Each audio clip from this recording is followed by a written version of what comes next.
ওয়াবুদুল্লাহা ওয়ালা তুশরিকু বিহি শাইআও ওয়া বিল ওয়ালিদাইনি ইহসানা।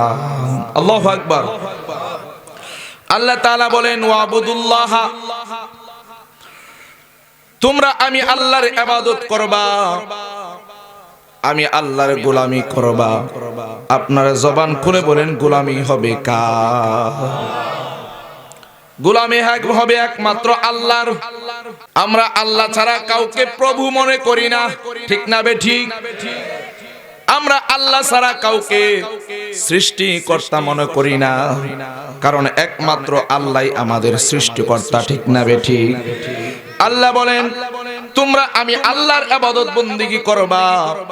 ওয়াবুদুল্লাহা ওয়ালা তুশরিকু বিহি, তোমরা আমি আল্লাহর সাথে শিরিক করবা না, শরীক করবা না। জোরে কন্না আল্লাহু আকবার।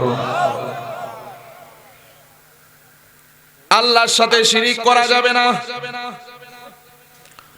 আল্লাহর সাথে শরীক করা যাবে না। আমরা যদি বলি আল্লাহ ছাড়া আরো একজন আল্লাহ আছে, আপনারা বলেন এই কথাটা কি সত্য নাকি ভুল?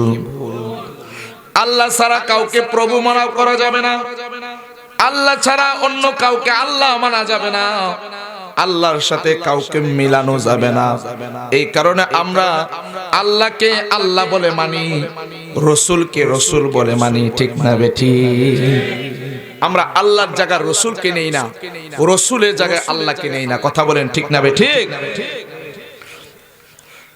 আমার বাবাজিরা গভীর মনোযোগ। তারপরে আয়াতে আল্লাহ বলতেছেন ওয়াবিল ওয়ালিদাইনি ইহসানা, তোমরা তোমাদের পিতামাতার সাথে ইহসান স্বরূপ নম্র ভদ্র আচরণ করো। আল্লাহু আকবার। পিতামাতার সাথে কি আচরণ করো? নম্র ভদ্র ভালো আচরণ করো।